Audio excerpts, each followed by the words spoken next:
Bon ben les amis, eh bien c'est parti pour enfin, après plus de 15 jours de grosse chaleur et d'un ciel bleu déprimant, et ben c'est reparti enfin pour une nouvelle track où là je vais me poster sur les contreforts du Jura, du Sud Jura, et en espérant avoir de belles choses ce soir. Alors écoute le coup. J'arrive au Belvédère. Et au Belvédère, il y a des arbres qui ont poussé un petit peu, machin, tout ça. Donc c'est une belle vue, mais un petit peu cachée. Et là, je descends un peu plus bas. Qu'est-ce que je vois? Je vois une baraque avec une terrasse panoramique. Et j'arrive et je vois il y avait un gars qui était en train de désherber. Et je dis au gars, c'est chez vous, ça désherbe et tout. Il dit non, c'est une maison, il n'y avait plus habité. Il dit moi, je suis le deuxième adjoint du petit village. Et il dit tout ça. Et je désherbe un peu parce qu'il dit machin, tout ça. Je dis ouais. J'ai moi je suis chasseur d'orage, ça vous dérangerait si je me mets sur la terrasse là de la maison? Il me dit non, il dit allez-y. Il dit je vous ai pas vu, hein. Je vous ai pas donné l'autorisation, rien du tout. Il dit si tu vois la maison, c'est abandonné, il n'y a rien de la terrasse, il n'y a rien de la vue. Regarde ça. Et en plus, j'ai un préau pour me mettre à l'abri. S'il pleut, je peux même chauffer s'il pleut. Et puis là qu'il y a un peu de soleil, je peux me mettre à l'eau.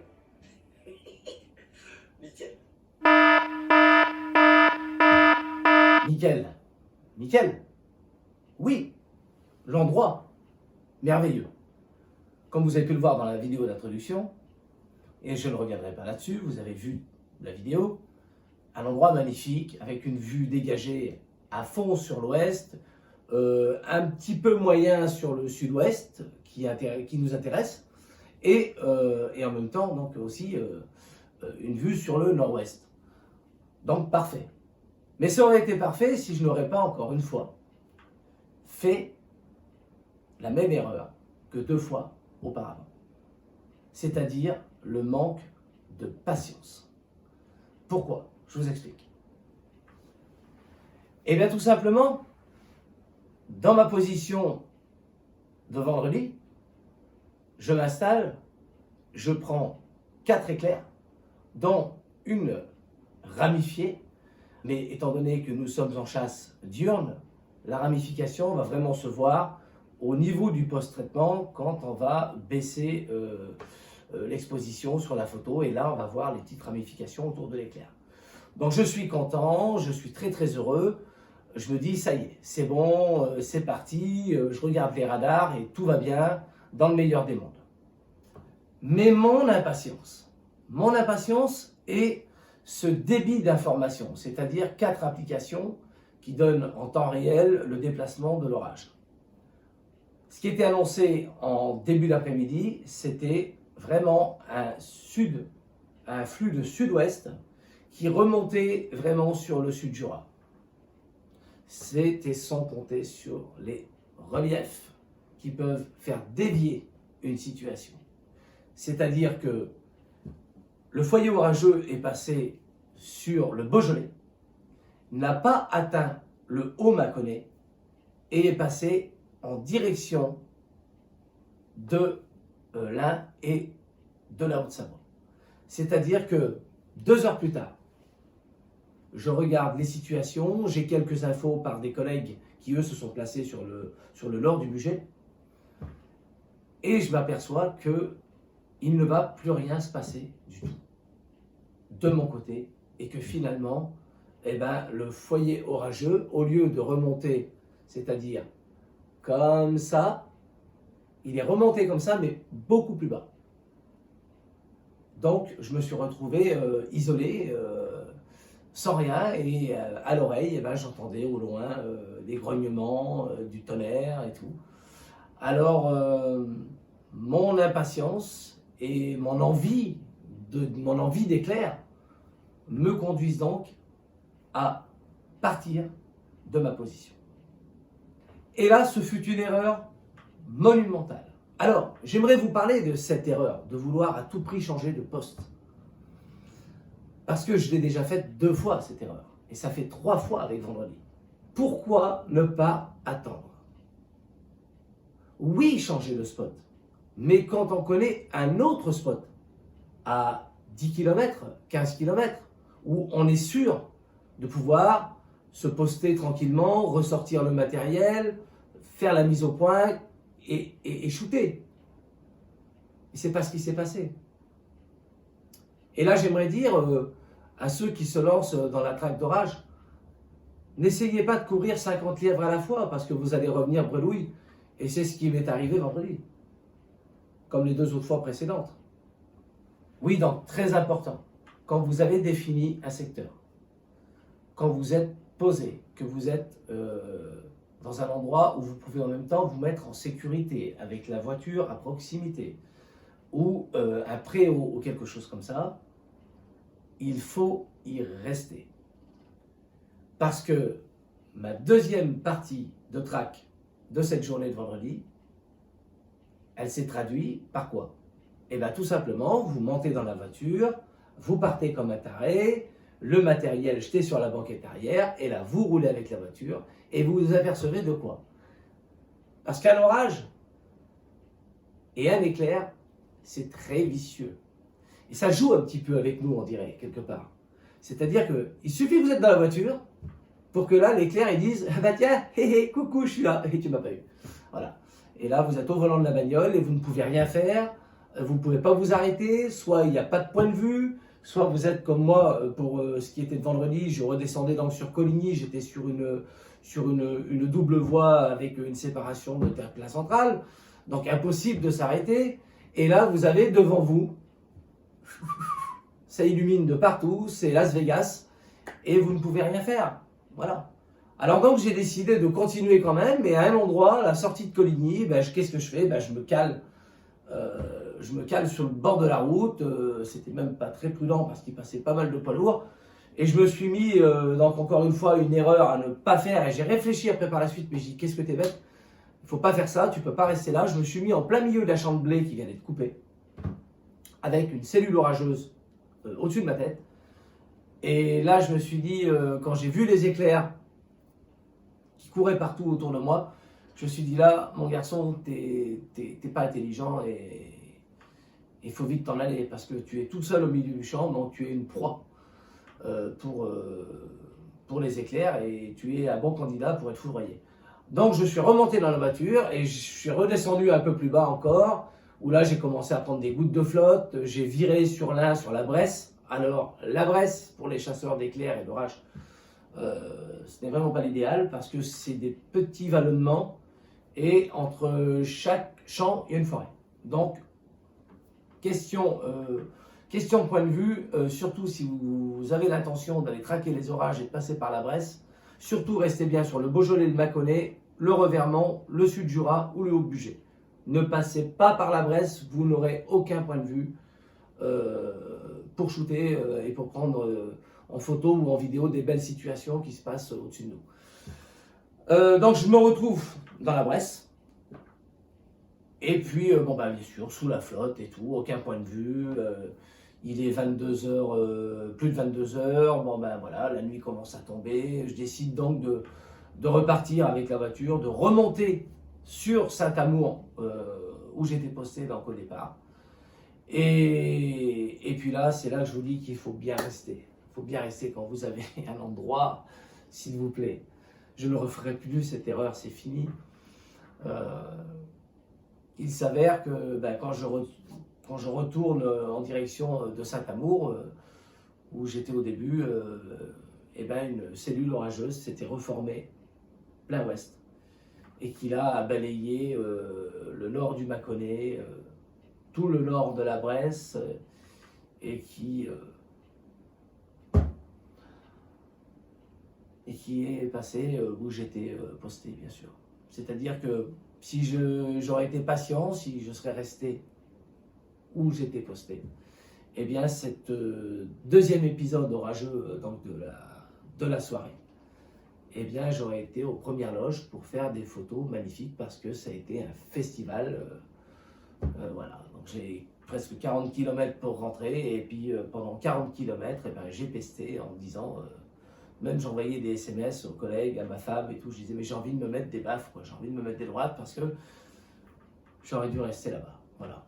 Donc, je je ne veux faire la morale à personne, bien sûr, mais surtout, bon, ben voilà, quand vous ne connaissez pas énormément de spots et que vous en avez trouvé un, eh bien, bon, il vaut mieux rester là sur place, éventuellement repartir déçu de ne rien avoir pris, de ne rien avoir dans les boîtiers, puisqu'il est très rare d'être satisfait quand on change de spot toutes les demi-heures, on ne fera rien. Voilà. Si, on va prendre quelques foudres, mais je les ai d'ailleurs mises, les quelques foudres, sur mes réseaux, donc sur la page Facebook Caprice de la Nature et sur Instagram, Caprice de la Nature John Bay Pictures. Et je les ai même pas retravaillés, quoi. Voilà, je les ai mis dans le téléphone et je les ai postés, voilà, histoire de dire que je ne suis pas rentré bredouille. Voilà, donc j'avais à cœur de faire cette vidéo et puis de vous expliquer un petit peu à mon petit niveau ce qu'il ne faut pas faire et faire. Voilà. À l'avenir, quand j'aurai décidé de me mettre à un point, à un spot, je ne bougerai plus, même si je dois repartir sans rien. Voilà. Parce que voir les éclairs au-dessus de la bagnole, c'est vachement frustrant. Voilà. Mais j'avais pris cette décision le 4 juin. Si vous allez dans l'historique de mes réseaux, vous allez voir des clichés de foudre que j'ai prises. Et je n'ai pas, j'avais décidé à ce moment-là, je me mets là, je ne bouge plus. Pourtant, j'entendais grogner plus au sud, tout ça. J'ai dit, je reste ici. Voilà, il peut se passer ce qui veut là-bas, je m'en fous. Et puis finalement, j'ai fait un panier d'éclairs, mais extraordinaire, quoi. De la ramifiée, du spider, des bâtons, enfin tout ce qu'on veut. Il y en avait pour tous les goûts, quoi, je veux dire. Donc voilà. Il faut rester en place, c'est important. Voilà. Pour conclure cette vidéo, j'aimerais vous parler de mon matériel. Alors, comme vous pouvez le voir, dans une vidéo antérieure, dans l'épisode 1 de la saison 1, je vous avais présenté donc, mon appareil photo Reflex Nikon D3100. Et puis, donc, surmonté de la cellule Lightning Sensor de chez Walter, la V4, voilà. Et puis, bon, virus de la traque d'orage oblige, et j'ai racheté un deuxième réflexe, qui est un Nikon 3200, qui déboîte pas mal par rapport au 3100, il y a beaucoup plus de pixels, etc. J'ai donc investi dans une deuxième V4, mais là, j'ai pris la V4B. Pardon, je me suis trompé de V4. La V4B, elle est là. C'est-à-dire que cette V4, elle a la particularité, c'est de pouvoir installer une télécommande dessus, filière, quand vous êtes vraiment dans le noir le plus total, plutôt que de vous servir de la cellule comme en plein jour ou en fin de journée ou en début de nuit, il est plus judicieux d'utiliser des temps de pause beaucoup plus longs.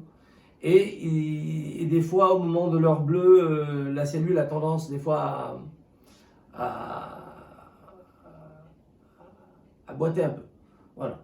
Donc, j'ai opté pour cette deuxième cellule, donc avec télécommande, où là, ce qu'il y a de bien avec cette petite astuce que Walter a fait, donc qu'il a modifié, c'est qu'on n'a pas besoin de débrancher tout le système pour ensuite aller mettre une télécommande dessus. Vous voyez, ça fait perdre du temps parce que le laps de temps qu'on va perdre à débrancher, à démonter et aller prendre la télécommande pour la brancher dessus, là il va nous claquer quelque chose devant les yeux et on va l'avoir raté. Alors je n'avais pas trop compris au départ, parce que je débute, l'histoire des temps de pause longs. Donc je me suis dit, mais c'est quoi ces temps de pause longs et pourquoi ils font ça? Eh bien c'est ça, j'ai compris vendredi. Voilà, j'ai compris vendredi. C'est-à-dire que quand vous êtes vraiment dans la nuit noire, où vous n'êtes pas aux abords d'un village ou d'une ville avec des lampadaires, que vraiment vous êtes dans l'obscurité et qu'il n'y a pas de lune non plus, eh ben on va faire un temps de pause long, c'est-à-dire entre 15 et 20 secondes. Et à chaque fois que j'ai voulu faire des essais à 15 et 20 secondes, j'étais en surexposition à chaque fois. Donc, j'ai compris maintenant. Ce qu'il faut faire, c'est quand vous faites un temps de pause de plus de 5 secondes, ou de plus de 10 secondes, on va dire, il faut fermer le diaphragme totalement. Donc, fermez le diaphragme totalement. Et ensuite, quand vous avez votre temps de pause long, vous allez vous servir donc de la télécommande, comme ça. Et là, vous cliquez dessus, patch, et votre photo, elle va se prendre sur 10, 15 ou 20 secondes. Et là, je cherchais à comprendre, mais quel est l'intérêt? Mais oui, mais l'intérêt, il est très simple. Il est très simple. C'est-à-dire que dans ces 20 secondes, des fois, vous pouvez avoir 3 impacts en 20 secondes. Pas les 3 simultanément, mais 3 impacts. 5 secondes, une impact, 12 secondes, une impact, 14 ou 15 secondes, un spider par-dessus le marché. Donc l'intérêt de la pause longue, c'est que vous allez capter sur le capteur du boîtier tout ce qui se passe dans les 20 secondes. Et voilà, j'ai compris comment certains photographes font pour avoir 4 ou 5 impacts comme ça. Parce qu'il y a pas, c'est très rare d'avoir 5 impacts d'un coup, quoi. Je veux dire qu'ils viennent taper le sol. C'est très rare. Je me suis dit, mais comment ils font? Et si ma théorie est bonne, j'espère que j'aurai l'occasion de la tester prochainement, certainement lundi, car il nous annonce donc sur toute la façade est des orages, donc de tester cette théorie qui, somme toute, me semble la bonne. Donc si en commentaire, si vous trouvez que j'ai raison, ou que vous connaissez l'astuce, à ce moment-là, bah, c'est bien de me le dire si vous voulez en commentaire. Voilà. Donc j'ai donc investi dans cette deuxième V4 pour avoir donc, la télécommande comme ça. Et puis en même temps, on peut laisser le préfocus allumé aussi, parce que bon, c'est vrai que à la longue, c'est vachement c'est chiant. Je veux dire, d'avoir une télécommande et d'appuyer, clac, attendre 20 secondes, clac, rappuyer. Donc des fois, on peut aussi bien, pour ceux qui vapent ou qui fument, ou aller faire un petit besoin, des fois, bon, ben, on va lâcher la télécommande 2 secondes, mais il se passe quelque chose. Donc c'est toujours bien de laisser quand même le préfocus allumé sur la cellule, car au moins, on peut éventuellement quand même encore prendre quelque chose. Donc voilà ce que j'avais à vous dire sur ce matériel que j'adore et j'adore la traque d'orage, j'adore ça, j'ai un virus, j'adore partir comme ça avec ma voiture, avec un casse-dalle, des sucreries, des trucs comme ça, me poster à un endroit et puis attendre que ça arrive, voilà. Mais bon, des fois c'est vrai que ce n'est pas au rendez-vous, tout ça. Donc voilà ce que j'avais à vous dire aujourd'hui dans cette vidéo. J'espère qu'elle vous plaira. Je vous invite, si vous n'êtes pas abonné encore, à vous abonner à la chaîne et en activant la cloche qui est juste au-dessus de l'abonnement, ce qui permet que vous receviez les notifications donc, en temps réel dès que je mets un nouveau contenu. Et je vous invite aussi à aller jeter un œil donc, sur mes 2 profils réseaux sociaux, c'est-à-dire sur Facebook, donc la page Caprice de la Nature, et sur Instagram, JB Pictures Caprice de la Nature. Voilà. En attendant, je vous souhaite à tous un très bon dimanche. J'espère pouvoir tourner un 4e épisode de cette saison 1, où là je vais essayer quand même d'innover un peu. Je vais sortir mon drone, il va y avoir donc plein de plans vidéo que je vais rajouter. Je vais essayer au fil du temps, tout doucement, bon, ben, je démarre, mais je vais essayer au fil du temps de rajouter de plus en plus de contenu dans les vidéos. Mais je tenais à faire cette vidéo vraiment pour vous donner mon ressenti et éviter de faire les erreurs que j'ai faites 3 fois. Voilà, parce qu'on est très déçus après. Voilà, à tous, je vous dis ciao, à très bientôt, bonne traque d'orage à tous. Bisous.